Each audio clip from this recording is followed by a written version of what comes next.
Hello, my name is Karina and this is my perfume map. Today I wanted to talk about recent acquisitions that I bought at very good prices. There was a sale at Bath & Body Works. They did a $4.95 fine fragrance mist sale. And then I made a couple of purchases from inspired by houses, and we'll just talk about those, sort of what I think of them, what they remind me of, and just kind of general chatter. The first things I wanted to talk about are these new fragrances from Bath & Body Works. I went in there just to see what they had for the $4.95 sale. I was in the neighborhood, and I was actually looking for a different, I think there's like 10 new fragrances that people are saying are inspired by fragrances. I went to see if they had those. They didn't have any. But they did have this fragrance, which I haven't heard very many people talk about. I can't even find it on their website, or I couldn't when I looked. But this is Musk, and it says number 3 mist. And the notes of this one are musk, mimosa flower, and rice milk. So I tried it in the store just on a paper strip, and I was like, huh. And I couldn't decide right then and there what they were going for with this one. I thought maybe it's molecule 1. On paper, it smells more like molecule 1.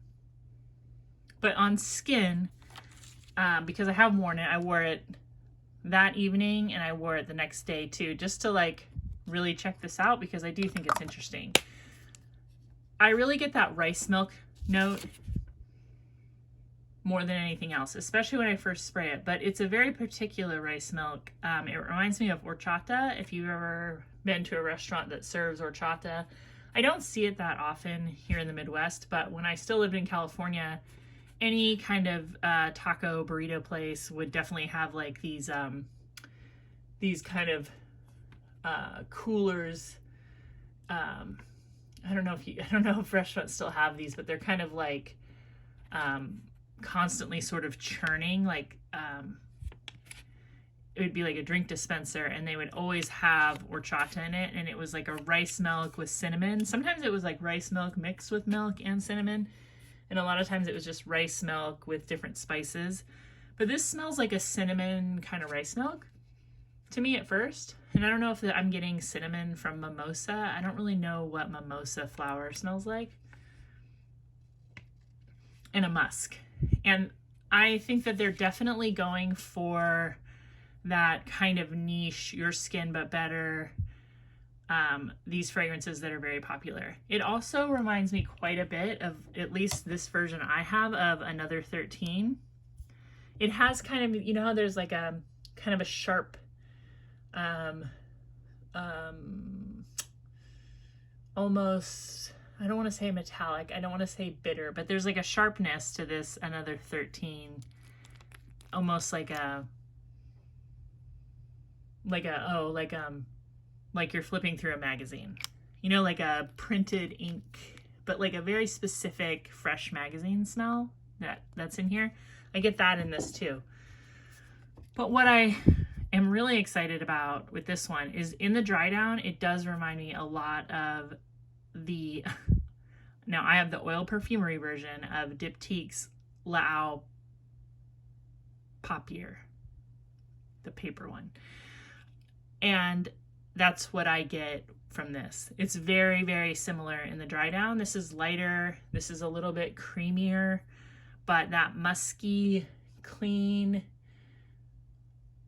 sexy skin scent is definitely in this.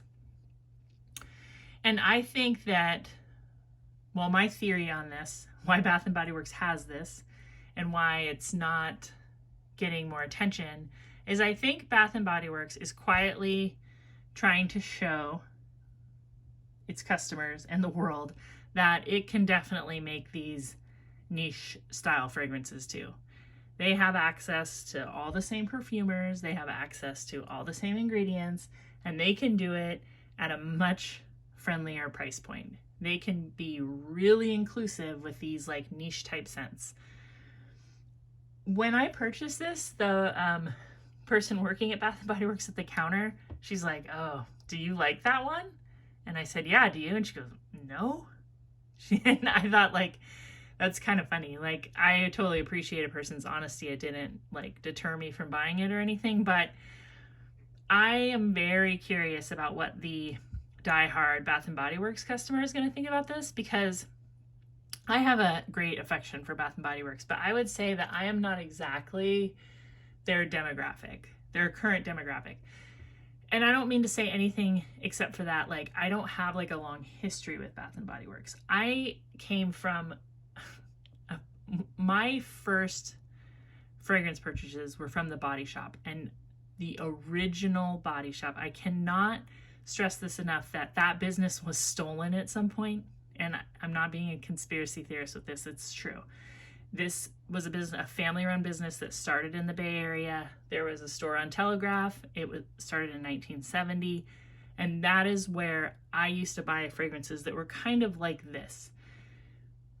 Then there was the Body Shop. Then there's, well, Bath & Body Works, I think, opened in the malls before I ever saw the Body Shop. I'm not sure about that, because I was never a Bath & Body Works customer back in the day.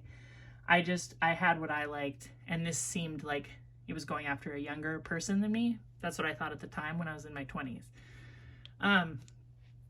But anyway, I just want to say that, like, these are all just my own thoughts, and you can fact check me. I'm not like an authority, but I'm pretty sure that the Body Shop is on its way out. The one that currently exists, the mall one. And I think this is kind of a chance for Bath & Body Works to like gather up a lot of different customers. And I think that if you are a niche customer and you'd never considered going to Bath & Body Works, these kind of fragrances might attract you, and you might kind of go like, oh, $4.95 for that at Bath & Body Works. That's interesting. The next one I bought is Apple. And this has apple, strawberry, and rain. Again, rain was like my favorite Body Shop that became Body Time fragrance. That was like my signature scent as a teenager. So I always like seeing that rain. And if you think of, this is similar to like J.Lo Glow, Kenneth Cole for Her. There's like this very particular rain scent that's sort of a soapy rain. So this one, the apple note you notice right away, then strawberry, very sweet, very like herbal essences is what I get. I like this. I'm a little iffy on strawberry just in general. Strawberry comes off to me very, very fruity peepy. I don't know what it is. It's worse than peach to me. There's something in strawberry. I think it's just like maybe remembering those strawberry, those strawberry shaped air fresheners that were in cars that like, you're like, strawberry, but then you smell them and you're like, ugh. And a lot of times we're in a car of like a smoker. I think I like this, but I definitely get that strawberry note that I'm thinking of. But again, look at like the simplicity of the packaging. What does number 3 mean? And it even just says mist. Like, what is this? There is a lot of thought put into this. Create a custom routine to meet your lifestyle is the note on the back. Create a custom routine to meet your lifestyle. So maybe these are for blending. Maybe that's the plan.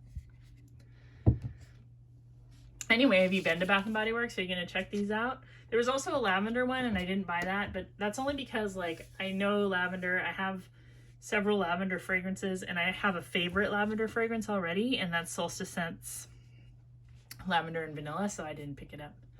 The next one I got was Iced Lemon Pound Cake, and this one hasn't been around for a while. They just brought it back out, and I think when they had it before, it was online only. This smells really, really good. Now I think I've got my little, I have like a bunch of these Devotion samples. So I'm gonna spray it to compare, because I think Devotion smells a lot like strawberry pound cake.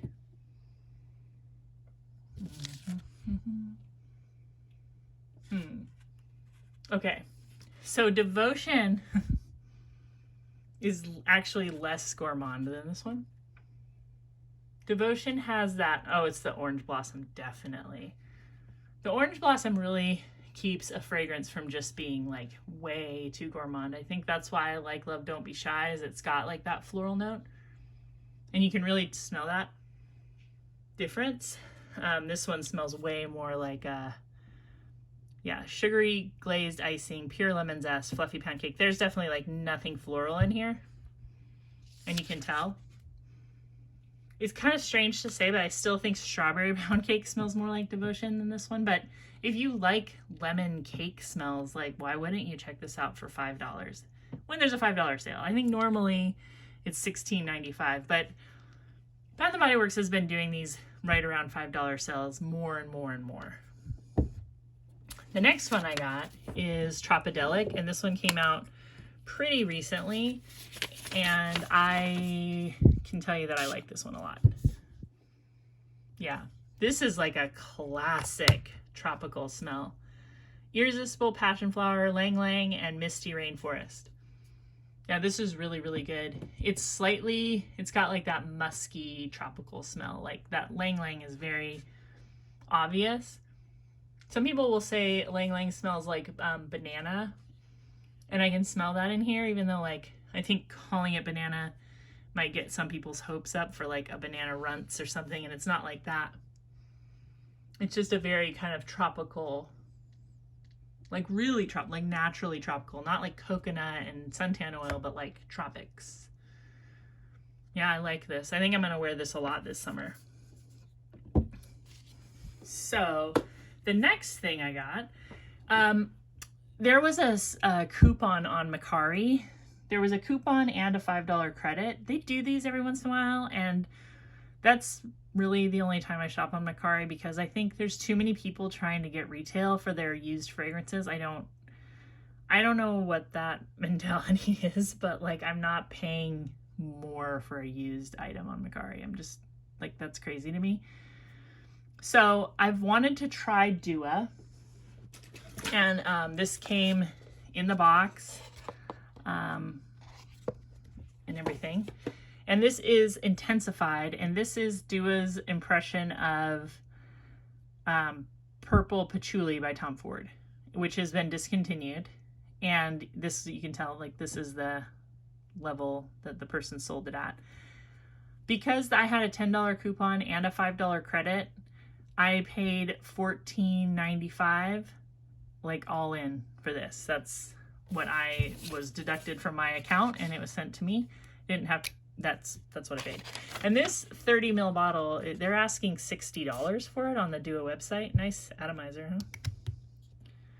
I've never smelled any Dua before getting this, and I wanted this one because I love Passion by Elizabeth Taylor, and Tom Ford's Purple Patchouli is the #1 thing that gets compared to Passion by Elizabeth Taylor. And you can't really get Purple Patchouli without paying like an insane amount of money. I'll tell you what this smells like to me. This smells to me like Black Orchid with a lot of vetiver.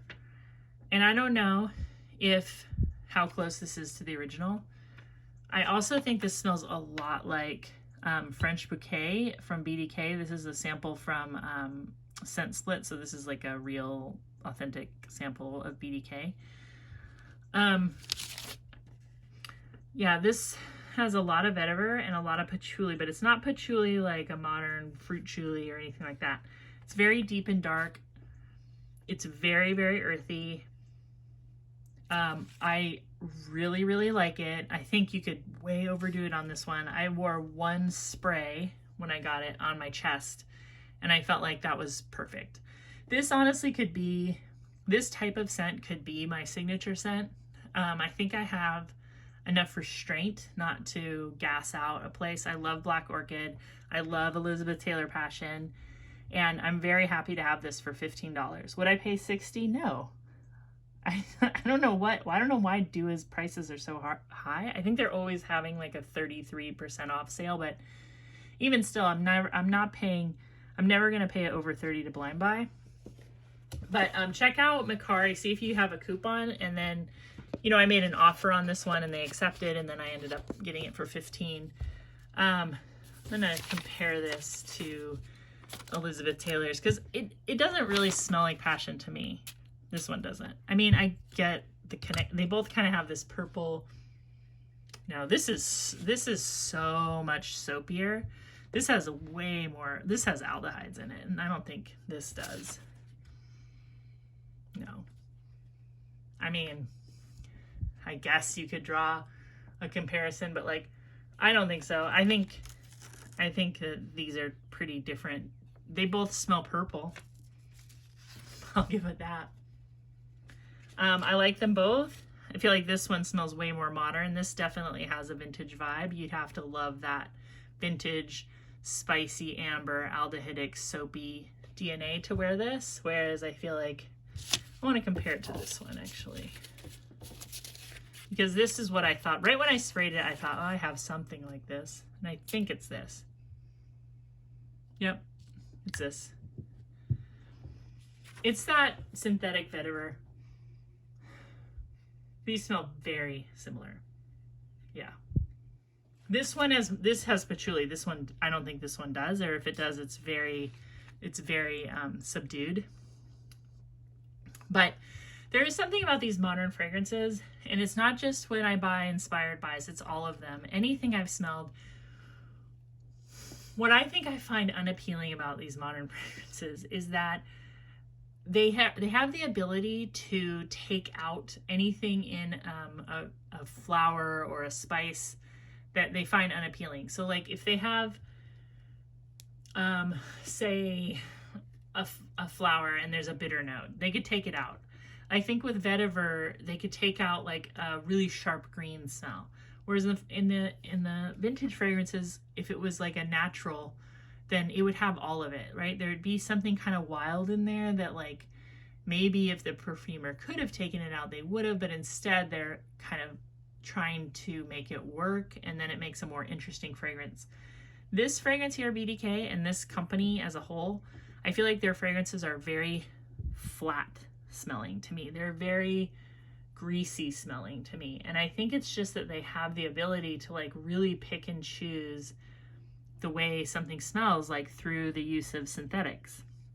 And I haven't really been able to like fully embrace a lot of new fragrances. But maybe I'll get there. And the last thing I got this on eBay. There's a seller on eBay selling Dossier fragrances new in the box for considerably less than what you can pay for them anywhere else. And they are open to offers, and I made an offer on this one for $17.50 and they accepted. And it came in the box with the card and everything. Yeah, and they had a good selection of Dossier. So I think after shipping, I paid $22.40 for this. This is the Powdery Hawthorn, which is supposed to be inspired by Tom Ford Metallic, which I've never smelled. This smells to me like a very powdery almond with like slight aldehydes underneath and something very, very sweet. I think I like it, but I know I'm gonna go through it with this one because this isn't really my type of fragrance. I was hoping for something way more aldehydic. When I read about Tom Ford Metallic, that's what it's supposed to be, is like almost a metal smell. It's so aldehydic. When I think of a really aldehydic fragrance, I think of like Estee Lauder White Linen. This again smells very modern. It has that very modern, smooth smell to it. So I'm just, I think I like it. I think I like the almond. What does it say? Aldehydes, neroli, orange blossom, hawthorn, heliotrope flower, vanilla, ambrette, Peru balsam. I don't really know what Peru balsam smells like, but I should try to figure that out because it's in a lot. Vanilla, yes, that's definitely in here. A very sweet vanilla. Hawthorn. Hawthorn's interesting. Like if you look it up, it'll either say it's like an almond smell or it's like the smell of a corpse. I definitely get more of an almond smell here. I think that's good to know. Heliotrope flower, I don't know, like neroli and orange blossom. I thought those were the same thing. Maybe I'm mistaken there. Aldehydes. I think the aldehydes are very light. This is not going to be a scary aldehydic fragrance for anybody. But yeah, so I paid $4.95 for all of these. I paid $15 for this, and I paid $22 for this. This is my haul. I am a cheapskate. I believe that you can get fragrances for much cheaper than what most people are willing to pay. I am a value shopper, and this is what I got. I hope you have a great day, and I'll talk to you soon.